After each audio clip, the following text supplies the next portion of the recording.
Kumusta mga kanoysi? Welcome back sa ating YouTube channel, Pilipinoysi. So, ngayong araw, usapang politika ng bansa naman tayo, ano? So, ang video to is mula kay Opinion Mo TV. So, meron itong pamagat na panoorin, grabe, Trillanes. Bakit mo ito ginawa kay Bongo? Question mark. Lagot na Bongo, isusunod na. So, yun yung panoorin natin ngayon, men. Bibigyan natin to ng reaction kasi na-excite lang ako or na-curious lang ako kung ano nga ba tong some kind, beef ni Trillanes at Bongo, ano? So, yan yung panonoodin natin. So, bago natin simulan, Opinion Mo TV, supportahan nyo yan. Tapos, syempre, kung trip nyo ng mga ganitong reaction video, may kasama kayo manood, huwag nyo na rin kalimutang supportahan yung YouTube channel natin, Filipinoysi. So, mga kanoysi, hindi na natin ito patatagalin pa. Simulan na natin. Baka agawin pa ng China. Again, na pamagat ng video ito. Panoorin, grabe, Trillanes, bakit mo ito ginawa kay Bongo? Lagot na Bongo, isusunod na. So, Opinion Mo TV, Pilipinoysi, like, comment, share, subscribe, start. At walang inaatrasan. Mr. Duterte, Start zero. Start zero dapat. Matapang at walang inaatrasan. Mr. Duterte, hindi ako natatakot sa'yo. May isang salita at mayroong paninindigan. Sige lang, isa ito sa mga ikakaso natin sa kanila pag wala na sila sa pwesto. Ganito Grabe, ano? Ganyan kataas yung niya, patience niya. 'Di ba, na parang hihintayin ko kayong bumaba kayo sa pwesto. Tapos doon ko kayo haharapin. So nakita niyo naman, nagkatotoo na. And then yun, sobrang nahirapan ngang bumangon yung mga Duterte sa some kind atake ni Trillanes, 'di ba? natin mailalarawan mga idol ang pagkatao ni dating Senador Antonio Trillanes IV na simula pa ng una mga idol ay kritiko na ng mga korap na mga politiko na kanyang kasama sa gobyerno. Hindi inuurungan nga mga idol basta tama ang kanyang ipinaglalaban at miski pa nga ikaw ay isa sa pinakamataas na posisyon sa ating gobyerno o sa pamahalaan at kahit ikaw pa ay isang presidente ay hindi ka makakatakas sa kanya. Nakilala natin mga idol si Antonio Trillanes bilang Magkaiba din talaga yung level ng diskarte ng mga Duterte at ni Trillanes, kasi si Trillanes nung time niya inasikaso niya talaga kahit na sila Duterte pa yung nasa administrasyon. Ngayon kasi yung mga Dutertes hirap na hirap silang tamaan yung pangulo. Alam niyo yun, 'di ba? Kaya ang pinagagawa na lang nila, pinopolitika kami ng admin kasi hindi sila umubra 'di ba? Reenong kritiko ni Duterte at simula pa lamang nga mga idol nung unang pagkaupo pa lamang ni Duterte ay naandyan na siya upang bistuhin, halukayin at halongkatin ang baho ng pamilyang Duterte at maging nga mga idol ang matalik na kaibigan at matagal ng kaalyado ni Duterte na si Bongo ay hindi rin makakatakas nga mga idol sa mga kaso na isasampa ni Trillanes laban sa kanila. Subalit ano nga Nako, paano yan? Nagtapon senador pa naman to ngayon. mga idol ang katotohanan patungkol sa dating senador na si Antonio Trillanes at bakit hindi siya kinakasuhan ng mga pamilyang Duterte kung mali ang mga akusasyon laban sa kanila. Na kung tutusin nga mga idol ay patong-patong sana na kaso ang ipapatong nila kay Trillanes kung itong mga akusasyon laban sa kanila ay walang katotohanan at pawang kasinungalingan lamang ay sana ay matagal nang nakulong itong si dating senador Antonio Trillanes. At kung bakit hindi nakukulong nga mga idol si Trillanes sa kabila ng mga banat niya sa dating Pangulong si Duterte at sa pamilya nito ay ito ang ating alamin mga idol dito lamang sa Opinion Mo TV. Tama naman talaga yun, par. Kung if ever naman talaga malakas yung katibayan mo, mahihirapan talaga mahihirapan yung kinakalaban mo na pabagsakin or patahimikin ka. 'Di ba? Kasi totoo yung mga pinanghahawakan mo, hindi naman siya gawa-gawa. Kaya nga kung mapapansin nyo, par, itong sila Harry Roque, yung full-blown video nila, itong sila Maharlika, sino pa yung mga tao ng mga Duterte na naiinis pa sila kung bakit daw sila kinakasuhan, pinapatahimik daw sila. Yung mga hakbang naman nila, hindi naman ganun kasulid. 'Di ba? Yung pinagmamayabang nila na pulburon video, ano yung nasa loob nun? AI. 'Di ba? So halata siyang paninira. Para na lang kung bagong-bago yung video, like raw na raw talaga. Hindi naman. Tapos ngayon, sila po yung magsisiiyak, 'di ba, na gawa-gawa lang 'yan, 'di ba?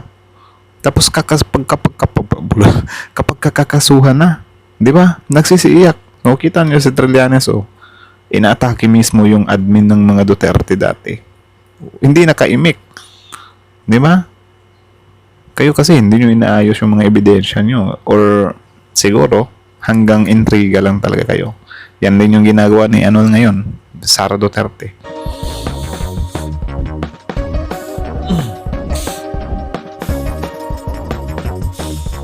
Subscribe Bakit nyo, nga ba mga opinion idol mo. sa kabila ng mga akusasyon laban sa pamilyang Duterte ng nooy dating senador na si Antonio Trillanes ay hindi nakakasuhan ang dating senador? At bakit sa kabila nga mga idol na mga patong-patong na kaso na ipinupuko laban sa pamilyang Duterte ay hindi man lamang gumaganti ang mga ito? At kung gumaganti man mga idol ang pamilyang Duterte ay tamang sa pananalita lamang at hindi sa mga kaso. Pinaaral kayo sa Aware kasi sila par na kapag ginalaw nila si Trillanes, possible na si Trillanes kasi parang isang maliit na bomba lang na kapag ginalaw mo, puputok di ba? I think isa din yan sa reason. PMA. Medyas, sapatos ninyo, t-shirt, pagkain na gastos ng tao. Then you have a goal to stage a mutiny. And after that, because the president was so unpopular, nanalo po si Trillanes. At anong ginawa mo? Mukha kang binaboy mo ang Senado. Trillanes, nakaw na naman ang sinasabi. Yun yung noon nga noong eleksyon. Inuulit naman ang ngayon. Alam mo si Trillanes, I think yes. Ang katotohanan nga mga idol kung bakit hindi kayang ipakulong ng mga pamilyang Duterte at ng mga kaalyado nito si Antonio Trillanes ay dahil nga mga idol ang lahat ng mga akusasyon laban sa pamilyang Duterte ay mayroong basihan at katotohanan. Katotohanan na pinagtawanan lamang noon, katotohanan na natinggan ng matagal ng panahon, lalo pa Actually, nung yung isiniwalat ni Trillanes yung mga drug labs doon sa Davao, parang naano din ako ba na, grabe, kompleto sa ebidensya tong taong to. Hindi lang basta talk, hindi lang puro salita. May ebidensya talaga par. Di ba? Yung kinokonekta niya sila Michael Yang, Charlie Tan, yung mga check wing yun. Di ba? Na nasa poder mismo ng mga Dutertes. Di ba? Sobrang solid na ebidensya. Kaya, hirap na hirap din talaga sila. Kasi alam nila na kapag dadalhin sa korte yan, syempre, aanuhin yung mga ebidensya ni Trillanes. Okay, tingnan natin kung totoo ba yan. So parang, dinadala nila yung sarili nila, di ba, sa lungga ni Trillanes. Di ba? Kaya siguro hindi nila kinakasuhan kasi alam nila na kapag kakasuhan nila, tatanungin ng judge, sige Trillanes, ano ba yung mga binibintang mo? Totoo ba yan? Natatakot sila siguro na baka doon mabuko, di ba? Or mahalungkat na totoo nga or something like that siguro. Kaya ayaw nilang kasuhan. Ngayon, baliktarin natin yung sitwasyon. Sila Harry Roque, yung sa Pogo, di ba? Kakasuhan sila. Tapos ngayon, iiyak sila. Kapag ka natalo, sasabihin nila, pinopolitika sila. Anak ng teteng. ang mga idol ng panahon na yun ay nakaupo pa ang dating Pangulo na si Duterte. Subalit gaya nga mga idol ng pangako noon ng dating senador na si Antonio Trillanes ay mas lalong madadagdagan pa nga mga idol di umano ayon kay Trillanes ang lahat ng mga kasong ito, lalo na nga mga idol pagkatapos ng termino ni Duterte. At ito nga mga idol ang nangyari. Maliwanag na bukod pa sa pagsisinungaling, lander ang krimen na ginawa ng tambalang Duterte at Bongo sa pakialam nila sa Navy Philippine dahil magit 1 bilyong piso ang naging benepisyo ng isang private company. Dahil pinwersa ni Diba? Benepisyo ng private company. So, plunder. Tapos, ang lakas ng loob ng grupo na to na gamitin yung word na corruption, ibinabato nila sa admin. Sila din, meron din naman silang mga ganitong issues. Diba? nilang dalawa ang Philippine Navy na tanggapin ang mas mahinang klaseng sentence. Sige lang. Sasabihin naman ng mga supporter ng mga DDS na mga hindi nag-iisip, okay lang kung mangurakot sila, at least may nagawa anak ng titing. Oh. San ba kayo niyan? Bakit ganyan kayo mag-isip? Ha? Okay lang mangurakot basta may nagawa. Okay lang siya mangurakot, mas malaki yung ginurakot ng kalaban. Anak ng titing. Kapag ka nangurakot, panagutin. Wala nang maraming excuse. Nagiging kayo tinotolerate niyo Isa ito sa mga ikakaso natin sa kanila pag wala na sila sa pwesto. At sa pagkakulong nga mga idol ni dating Pangulong Duterte sa The Hague sa Netherlands ICC ay isusunod na kaya nga mga idol si Bongo na talaga namang loyal at mahal na mahala si dating Pangulong Duterte, at kahit ano pa nga mga idol ang mangyari ayon kay Bongo ay hindi niya iiwan si Duterte noon, ngayon at magpakailanman. At ito nga mga idol ay ayon mismo Totohanin mo yan. Pumunta ka dun sa dahig, magpakulong ka rin. kay Bongo. Forever ko siyang pagsilbihan. Forever ko siyang pagsilbihan. Ganito kaluyal mga idol si Bongo sa dating Pangulo na si Duterte na ayon sa kanya mga idol ay hindi niya iiwanan ang dating Pangulo anuman ang mangyari. Forever ko siyang pagsilbihan. Kaya naman ito marahil nga mga idol ang dahilan kung bakit kasama lagi ni Duterte itong si Bongo sa lahat ng mga anomalyang ginagawa ayon kay Trillanes. Kung kaya't marapat lamang dumano nga mga idol na kasama itong si Bongo sa dapat kasuhan dahil ganito nga mga idol dumano ang kanilang mga gawain. Alaman ng Navy na makakamura ng mahigit 1 bilyong piso ang HHI kung masunod ang gusto nila na hanwa ang maging CMS ng bagkong gagawin. Pinanindigan ng Navy ang gusto nila na Tactical Style CMS ang gagamitin sa kanilang frigates. Dahil sa stalemate na ito, nakahanap ang HHI ng padrino sa Malacanang, si Bongo. January 12, 2017, merong dokumento at note na pinasa si Secretary Lorenzana kay Admiral Ronald Joseph Mercado na noon ay Flag Officer in Command ng Philippine Navy o pinakapinuno ng Navy. Ang sabi dito sa note, to Admiral Mercado, Ronald, this was given to me by Bongo. Go over it and prepare a report with battle to be submitted to the President. Signed, Secretary Lorenzana. Itong note na ito ay nakatouch sa isang dokumento na galing So, mga suporta nila, paniwalang-paniwala naman na hindi nangungurakot yung amo sa nila. HHI na itinutulak ang Hanwha CMS na kung saan mas makakamura sila. Bukod pa sa mga documents na ito, sumulat pa mismo ang office ni Bongo noong January 18, 2017 sa Technical Working Group ng Philippine Navy na in charge sa Frigate Acquisition Project para sa isang meeting sa Malacanang. Dito ay sinubukan kumbinsihin ng opisina ni Bongo ang Technical Working Group na tanggapin na lang ang gusto ng HHI na piliin ang Hanwha CMS na mas mababang kalidad sa gusto ng Navy na Tactical Style CMS. Sa madaling salita, huling-huli si Bongo na nakialam sa procurement process para makabura ng isang private company na ikasasama naman ng Philippine Navy. Pero, ano nga ba ang unang sinabi ni Bongo tungkol sa isyong ito? Sasabihin nila, ang issue yan. Men, kapag ka mga businessman or negosyante hihingi ng pabor sa politiko, automatic, may kaching yan. Wala namang libre. Diba? Diyan kumikita yung mga politiko eh. Sa mga padulas, sa kung ano pang anong itatawag niya dyan. Mga favor, diba? Bribe. I think yan yung perfect term, bribe. Diba? Diyan sila kumikita eh. Kaya yung iba, akala natin, porket wala silang issue na nagnanakaw sa kabayan ng bayan, is hindi na sila mga kurakot. 'Di ba? Kasi pwede nilang gamitin yung kapangyarihan nila na i-involve, parang binibenta nila yung services nila sa mga negosyante. O ikaw negosyante, kunyari, negosyante ka ng siopaw, 'di ba? Ngayon, si Bongo, i-example talaga si Bongo, no? Kunyari, ikaw senador ka, tapos may tindero ng siopaw. Ngayon, may idadaos na mga feeding or whatsoever. Yung siopawan na yun, yan yung kukunin mo para gagamitin dun sa feeding. Kahit na pwede namang gagawa na lang ng paraan ng gobyerno para makasave. Diba? So, parang kumita yung negosyanteng yun ng siopaw. So, may kickback yung senador doon. So, something like that. So, ganyan din yung way ng iba ng corruption. Diba? Utak nila eh. Wow, wala raw siyang alam at magre-resign daw siya kung napatunayan na nakialam siya. Tigas na mukha, di ba?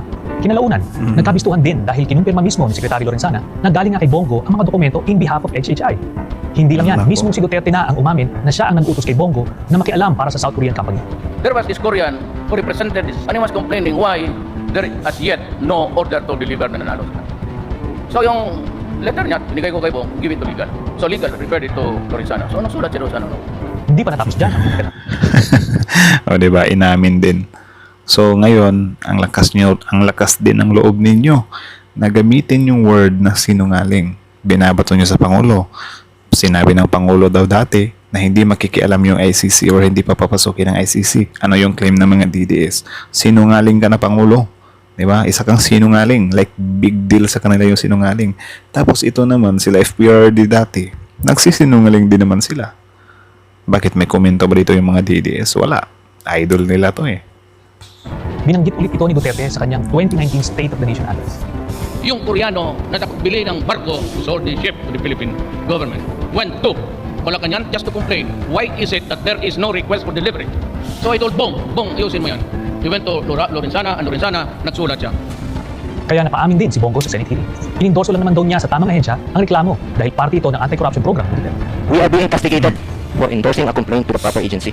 A mere routinary endorsement, which is one of the thousands of complaints we endorse as part of PRRD's agenda to open the gates and ears of Malacanang. Para lang malinaw, ano ulit ang sinabi ni Bongo tungkol sa Navy frigate issue noong una? Rewind natin. Huling-huli Grabe naman to si Trillanes. Sobrang daming resibo. Mahihirapan silang ilusoto pa pa. nagsinungaling, pero nag-resign ba? Siyempre hindi. Parang si Duterte rin. Ilang beses nilaban ni Admiral Mercado at ilang opisyal ang Tacticos Tales CNS bilang compliant naman ito sa kontrata, mas proven ang quality at mas advantageous sa Philippine Navy. Pero kinalaunan, dahil sina Duterte at Bongo, ang mga backer ng South Korean private contractor na HHI, hindi umubra ang recommendations ng Philippine Navy at napili pa rin ang Hanwha CNS. Biglaan din tinanggal sa pwesto si Admiral Mercado dahil sa pagkontra sa kagustuhan ni Duterte at Bongo. Yan din yung isa sa nakakalungkot. Yung mga Navy chiefs na yan, par. Sila yung may mas alam dyan. Di ba? Sige, sabihin na natin, presidente ka. Sobrang lakas ng kapangyarihan mo. Pero sana naman, yung mga ganitong bagay, kung may i-recommend sa iyo, pakinggan mo rin. Hindi yung, ito, malakas sa akin tong kumpanyang to. Di ba? Dapat quality tayo dito eh. Kasi, pandigma natin yan, oh. Magagamit natin yan para protektahan yung bansa natin. Tapos ang lakas-lakas nyo pa namang sabihin na nakikiano din kayo sa pagprotekta ng soberanya. Diba? Pinapasok lang yung ICC dito, sasabihin nyo, nakikialam sila sa soberanya. We need to protect our sovereignty. May pag ganun-ganun pa kayo. Yung sa time nyo naman, hindi nyo naman pinapakinggan yung mga hinaing ng Navy, yung mga request ng Navy, na para naman sa ikabubuti ng ating bansa. Di ba? Kakainis para. Maliwanag na bukod pa sa pagsisinungaling, blunder ang krimen na ginawa ng tambalang Duterte at Bongo sa pakikialam nila sa Navy Philippine dahil magit 1 bilyong piso ang naging benepisyo ng isang private company dahil pinwersa nilang dalawa ang Philippine Navy na tanggapin ang mas mahinang klaseng CNS. Lilinawin ko lang, Mas mahinang klase. Tapos 1 billion.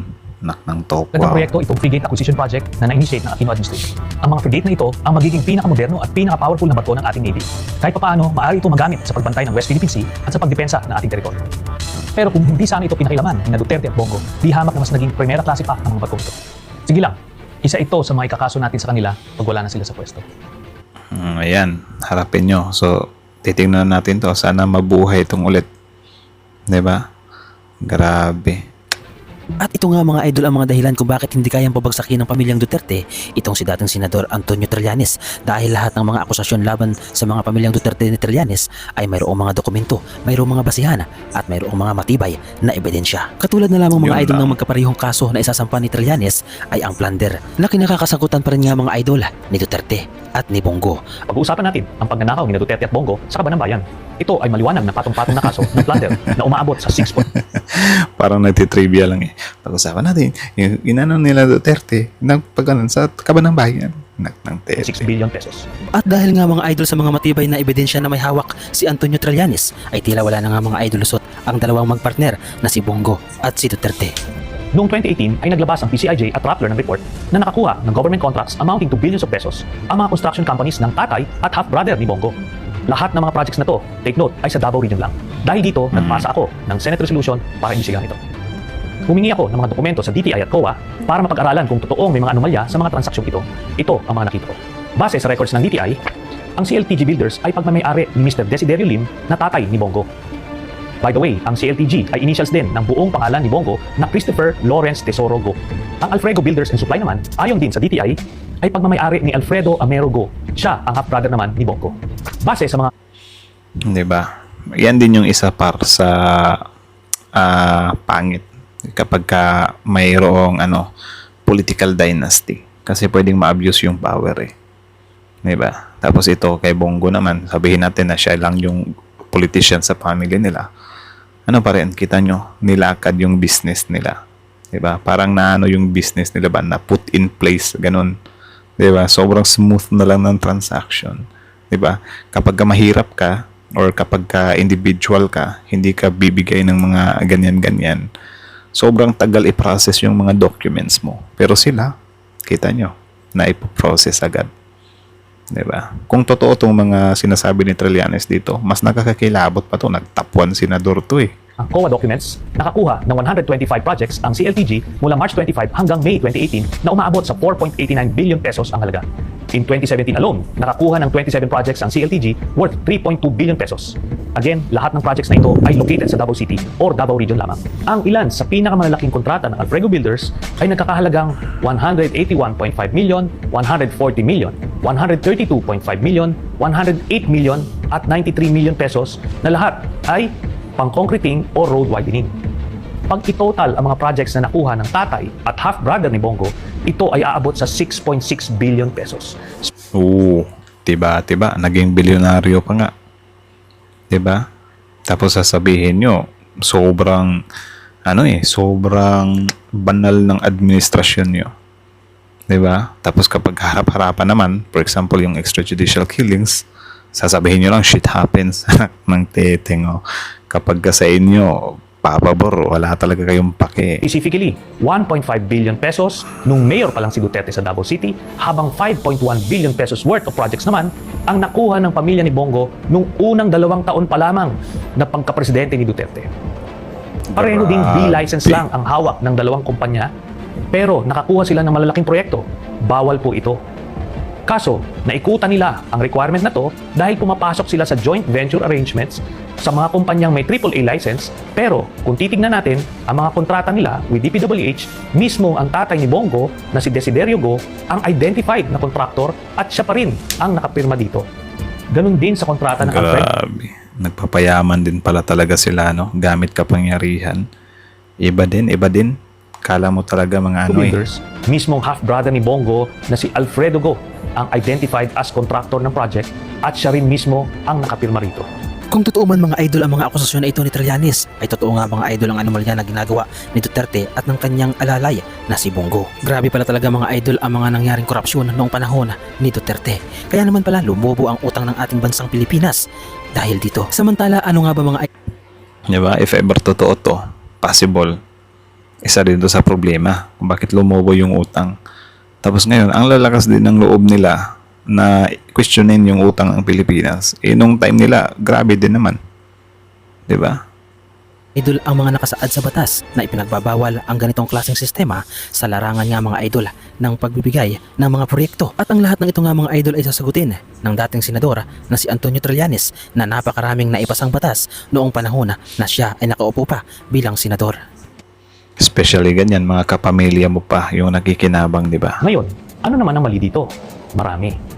Ayon sa Article 7, Section 13 of the 1987 Constitution, the President, Vice President, members of the Cabinet, and their deputies or assistants shall not, unless otherwise provided in this Constitution, participate in any business or be financially interested in any contract with the government. Ayon naman sa Republic Act 7080 or mas kilala Yung sa mga bilyar, para meron ba silang mga ganyang business na kinokonekta nila sa sa government? Comment nga kayo sa baba. Wala akong masyadong alam sa mga bilyar eh. sa tawag na plunder law, ang crime na plunder ay identified as any public officer who, by himself or in connivance with members of his family, relatives by affinity or consanguinity, business associates, subordinates, or other persons, amasses, accumulates, or acquires ill-gotten wealth through a combination or series of overt or criminal acts in the aggregate amount of 50 million pesos shall be guilty of the crime of plunder and shall be punished by reclusion perpetua.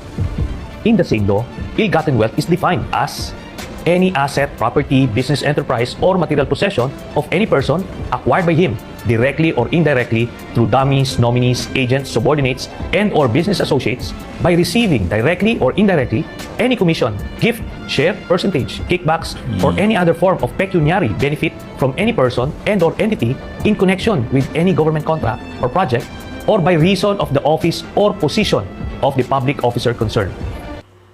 Ang problema lang dyan, I think sobrang hirap ting walain yung ganyang sistema, Kasi I think pasok din yan yung, di ba, padrino system. Di ba? Chapos. Tapos yung mga ganito nga, na parang, kasi, papansin nyo, yung mga politiko, tumatakbo pa lang sila. Meron ng mga negosyante na sumusuporta sa kanila. Yan din yung pangit, di ba? Doon hindi ko nalalahat, pero may mga politiko na sinusuportahan na ng mga negosyante, tumatakbo pa lang. Di ba, parang sa pagkakaalala ko pa nga, or parang may nakita ako na, for example, 5 presidente tatakbo. May isang negosyante dyan na susuportahan yung 5 tumakbong presidente para lang makamake sure siya, di ba, na after nung kapag manalo yung presidenteng yun, hindi gaanong pahihirapan yung negosyo nila. Something like that ba? Which is nakakalungkot nga, di ba? Kasi, politiko ka, tumatakbo ka pa lang, tumatanggap ka na ng gifts bang tawag dyan, or, support, something like that. 'Di ba? Kasi imposible namang hindi hihingi ng kapalit yan.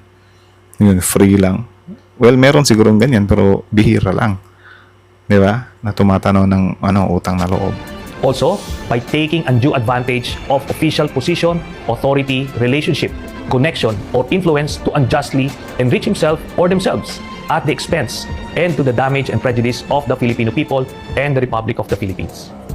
Malinaw pa nga mga idol sa sikat ng araw na mahigpit na ipinagbabawal sa saligang batas ang pakikipag-business partner nga mga idol ng mga politiko na nakaupo sa gobyerno. Subalit kapag korap talaga mga idol ang mataas na posisyon sa ating gobyerno ay wala kang magagawa kundi sila ay mamamayagpag sa paggawa ng korupsyon. Subalit ang lahat ng ito nga mga idol ay mayroong hangganan at pasalamat na lamang tayo at mayroong isang Trillanes na nag-aabang at nagmamatiyag sa mga taong politiko na mayroong maitim na hangarin upang mangurakot sa kaban ng bayan. Kaya naman sa lahat Di mo din naman kasi talaga masasabing hindi siya totoo kasi maraming ebidensya 'Di ba? May mga resibo par. 'Di ba? Hindi lang siya basta-bastang gawa-gawa. Hindi siya kagaya nung mga intriga ng mga Duterte about dun sa BICAM or sa national budget na, uy, may blank space dito. Like, men, wala pa nga yung pera, 'di ba? Hindi pa nakukurakot yung pera. Sinasabi nyo na kinurakot yung pera. Unlike sa inyo na kapag sinabi ni Trillanes na kurakot kayo, may ebidensya. 'Di ba?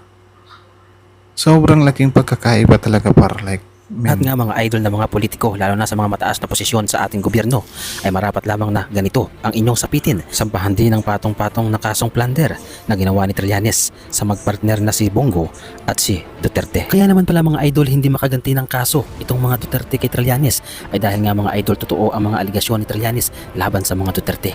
At kung sakali nga mga idol na gumanti ang mga Duterte ay wala silang panalo dahil lahat ng ebidensya ni Trillanes ay mayroong basihan at mayroong Tama. katotohanan. Hindi katulad nga mga idol na ipinapakitang mga ebidensya ni Duterte na gawa-gawa lamang niya at imbento lamang kung kaya't hindi ito mananalo laban kay Trillanes. Tama. Tinanggalan ko lang, tignan ko talaga. Ginamit mo, kasi natya ko yan. Trillanes, ganito yan. Binasa ko, ginawasan ko ng number. Wala ito, invento lang. Kung kayo ang tatanungin mga idol, sino ang inyong mas Yan na naman sa sarcastic na naman si PRRT. So, yan lang naman mga kanoysi. So, kayo na masasabi niyo dito, comment down below. Tapos yun, pag-usapan natin yan sa comment section. So, again, ang video to is mula kay Opinion Mo TV. Supportahan nyo yan. Original video link in the description box below. Tapos, syempre, bago niyo iwan yung YouTube channel natin, don't forget to like, comment, share, subscribe. So, kita nyo naman yun par. Grabing mga revelasyon yun. So, about ngayon kay Bongo, di ba? Like, parang sa bidyong to, si Bongo talaga yung banata ni Trillanes. Bonus na lang si FPRD na nasali dito kasi syempre tandem naman silang dalawa, di ba? Pero alam naman natin na si Bongo is number 1 senator siya. And then, yun, syempre, yun nga, ayaw nila makipag-reconcile sa Pangulo. Diba? So, what more na lang kaya kung maging totoo yung bali-balita na maging DILG secretary si Trillanes. 'Di ba? What if magkatotoo 'yon? Just ko, ewan ko na lang. Baka may mabubuhay na naman ng mga issue nito. 'Di ba? Mapupuruhan si Bongo nito if ever. Kita niyo naman 'yun, 'di ba? Par yung 1 billion about dun sa Navy na frigate. Like, men, grabe. Kukontrahin mo talaga yung suggestion sa'yo ng Navy. Sila yung gagamit ng frigate na yan, 'Di ba? Parang mo lang yan bar pa. Parang mo lang yan ba? For example, bibigyan mo ng motor yung anak mo. 'Di ba? Papipilian mo siya. Mas maganda yung papipiliin mo siya kasi alam niya kung ano yung gusto niya 'Di ba? Alam niya kung paano yung some kind pasikot-sikot or aaralin niya talaga.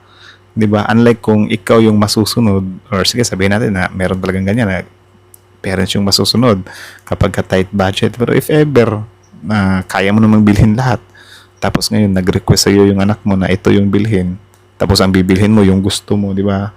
So parang hindi magganong ma-appreciate ng anak mo. Siyempre, same as dito lang din na ang gusto ng Navy, may suggestion siya na ito sir, mas maganda to, mas matibay. Kasi sila yung gagamit niyan Di ba? Kapag wina-water cannon naman tayo ng China, wala naman kayo dun. Hindi nga kayo nagko-comment 'Di ba? Wala nga kayong or never nga kayong nanggigil, naputulan na yung daliri yung isang tauhan natin. Never nga kayo nanggigil, 'di ba? Tapos ganyan, iaano nyo lang sa kumpanya na malakas sa inyo. Billion yung kinita. 'Di ba? Tapos ngayon, ang lakas-lakas ng loob nyo na questionin yung admin na meron sila na kurakot. Yun yung time nyo. So sana totohanin ni Trillanes yung sinabi niya na ikakaso niya yung plunder. Pero yan nga, senador pa si Bongo eh. Pero malay natin, 'di ba? Baka bigyan niya ng bigyan niya ng try, give shot, something like that. So tingnan natin yan, hintayin natin yan. So abot naman dun sa family business ni Bongo, kita niyo naman kung paano lumago. 'Di ba? Nakikinabang yung family eh. Sige, sabihin na natin na pero what if totoo to? 'Di ba? Kasi may ebidensya eh. Tapos abot naman dun sa yun nga, hindi nila kakasuhan si Trillanes. Mahirap kasi yung ganyan para kapag totoo, malalaman ng buong Pilipinas eh. 'Di ba? Mas mahihirapan sila na i-debunk yun kapag nakasuhan na sila or kakasuhan nila kasi mahalungkat for sure. 'Di ba? Titingnan kasi kung ano ba yung basihan mo dyan, Trillanes. Unlike kila Harry Roque ba na gagawa sila ng intriga yun sa Pulveron video. Tapos, ang lakas ng loob nila. Totoo yan, hindi yan deepfake. Ngayon, pinapatawag si Harry Roque kasi gustong ipacheck kung totoo ba. Wala na si Harry Roque. Hindi na niya kayang panindigan kasi siya mismo aware siya na hindi totoo yun eh. 'Di ba? Unlike dito kay Trillanes, subukan niyo lang na kasuhan. May magkakaungkatan talaga tayo ng mga sikreto. Kaya siguro hindi din nila kinasuhan. 'Di ba? So anyways, hanggang dito na lang muna. Excited ba kayo sa mangyayari dito kay Trillanes at kay Bongo? Malay natin kung maging DILG secretary nga si Trillanes, 'di ba? Malay natin kung ano yung kapalaran ni Bongo sa kamay niya.